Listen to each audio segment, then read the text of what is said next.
lampahing para putra Pandhawa binasa dening lampahing Den Werkudara angawit para Pandhawa ingkang kirtosipun mugi kaliyan dawuhipun pepundhen budhe Pandhawa ingkang marepeki dhateng mesah wonten madyaning alun-alun kaji-kajian sing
nyarum arum ngetane ngawiyat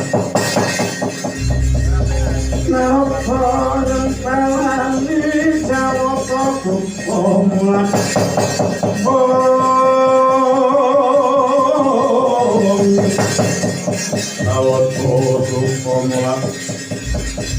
Inalukon kayung jengjuganing kerso nasional Allah Ger anak lanang Gatut Kaca lan kowe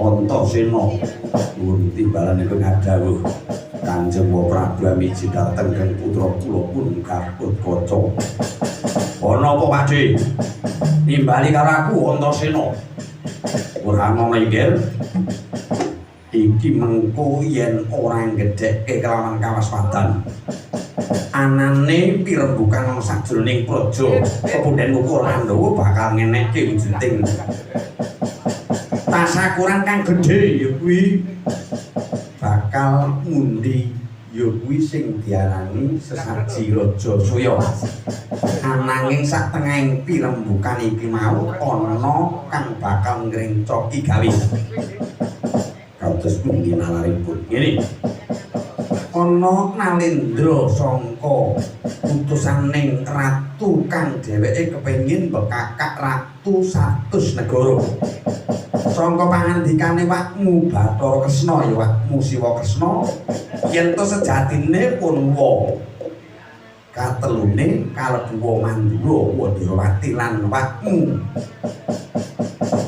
Ngamarta bakal dirangket dijeblosake ana ing pakunjaran Magadha iki negara kang dikuasai apa Nalendra kang mengku praja Magadha sing diarani Prabu Jarasandha alon-alon Pakde alon-alon Pakde mungkin ora cepet iku dikira kurang disanggit. Mula biyen karo saiki kudu beda.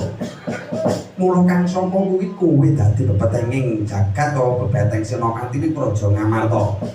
Najan to pun wa iki Mandura luwe ana negara Ngamarta. Pager betis aku bakal bantu kekuatan. Ya kuwi wong aturanmu. Adik kuwi Kudara ya bapakmu kuwi bakal mlebu nang sajroning peperangan dheweke bakal neter kalawan utusane Prabu Jarasandha. Ini wong menarik salipun kados mekaten.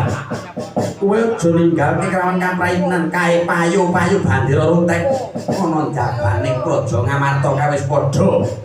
Bebarengan bakal lumebu ana negara Ngamarta mung kang saka kuwi kowe dadi nom-noman aja ninggalke kaprayitnan nggih.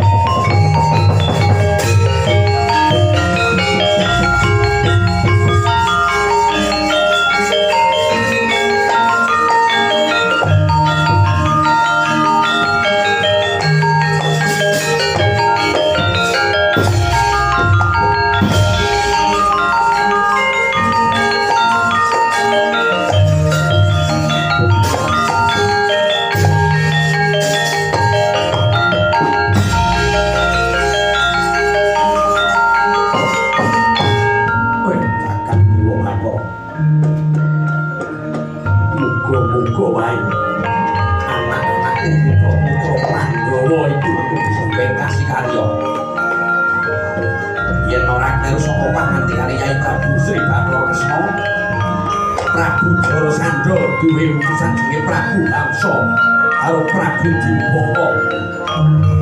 Duweni kaseten kang diluwih. Yo kaya ngopo bakal teter kabeh dayahe. Anak-anak kabeh. Ayo padha krek rampit buka